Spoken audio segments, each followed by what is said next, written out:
Coucou les amis, je vous retrouve avec le thème astral de Bruno Mars. C'est un artiste que j'aime beaucoup et je me suis dit ça pourrait être chouette qu'on regarde son thème astral. Donc il est Balance ascendant Poisson, il a sa lune dans le signe du Lion en 6.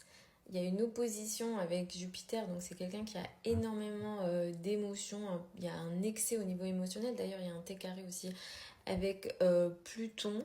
Je pense que du côté de sa mère, il a dû vivre des situations de crise. J'ai pas forcément fait de recherche sur lui, sa vie privée, etc. Mais c'est vrai que ce soit l'énergie du lion, que ce soit l'énergie du poisson ou encore son soleil qui est en balance, Mercure est aussi en balance, ça donne un thème avec énormément d'énergie artistique. Jupiter est le maître de son ascendant, donc ça va être très important en astrologie quand on analyse un thème astral, et Jupiter se situe dans la 12. Souvent pour les personnes comme ça, ils peuvent ne pas se rendre compte de leur chance, de leur richesse, de l'énergie d'abondance dans leur vie, ou bien il peut y avoir parfois une énergie de je cache ce que j'ai ou je cache ma richesse. Donc voilà, ça peut être pour différentes raisons. Ou alors il y a vraiment cette énergie il s'en rend pas compte parce que je crois qu'il a réussi très vite dans sa vie. Je crois que c'était un fan de Michael Jackson et c'est arrivé très vite le succès chez lui. Sa maison 7, je la trouve assez intéressante. Il a sa Vénus en Vierge conjoint à Mars. Je crois qu'il a rarement été ou presque jamais dans l'actualité pour ses relations amoureuses, ou bien moi j'ai loupé. Mais effectivement, il a une Vénus en Vierge conjointe à Mars, carré à Uranus. Ça symbolise quand même des énergies assez compliquées avec les femmes, d'une manière générale au niveau amoureux.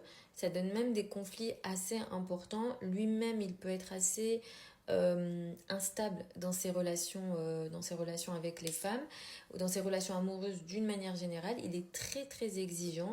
Et effectivement, Mars peut amener une forme de violence. Le carré à Uranus, ça apporte aussi une forme de violence assez imprévisible qu'on ne voit pas arriver, qui est très électrique. Et c'est vrai que Vénus en Vierge, elle est ici en mauvaise posture. Alors en maison, elle est bien placée, mais en Vierge, ça donne des personnes effectivement qui sont très exigeantes et qui vont énormément critiquer, montrer du doigt le partenaire. Donc voilà, ça peut apporter quelques difficultés. La maison 8, elle est assez chargée, donc la 8, ça va être l'argent en commun. Voilà, il peut être assez chanceux, on va dire ici, ou tout ce qui vient des autres, c'est intéressant pour lui. Je regarde s'il y a des planètes ici. Il y a le nœud nord en 2, si on prend Placidus, ou en 3 si on prend en wall sign. Mais un nœud nord en taureau, de toute façon, ça va venir aider et favoriser au niveau financier, revenus, ressources. Un Uranus en 10, alors j'ai pas trop l'impression qu'il a vécu des situations instables au niveau de la carrière, ou encore une fois c'est possible que ce soit moi qui ai loupé, mais effectivement Uranus en 10, ça peut apporter des moments instables.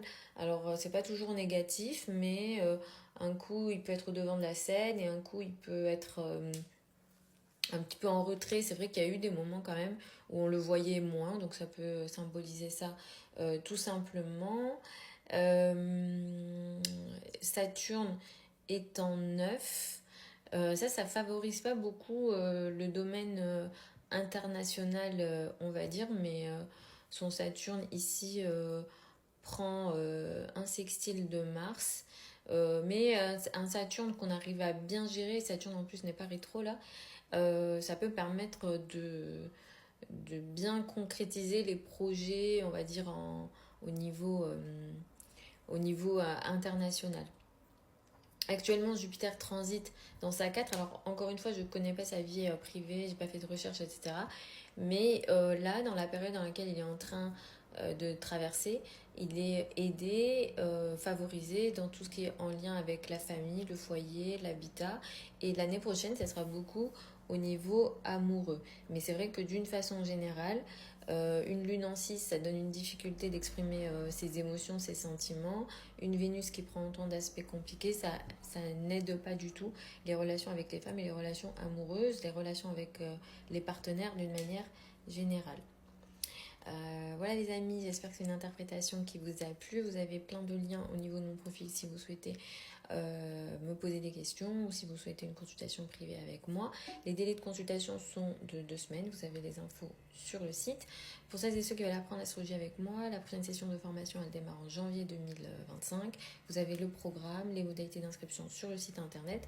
Les formations elles ont lieu en direct sur Zoom et les sessions sont enregistrées. Voilà, je vous embrasse et puis je vous retrouve lors d'une prochaine vidéo.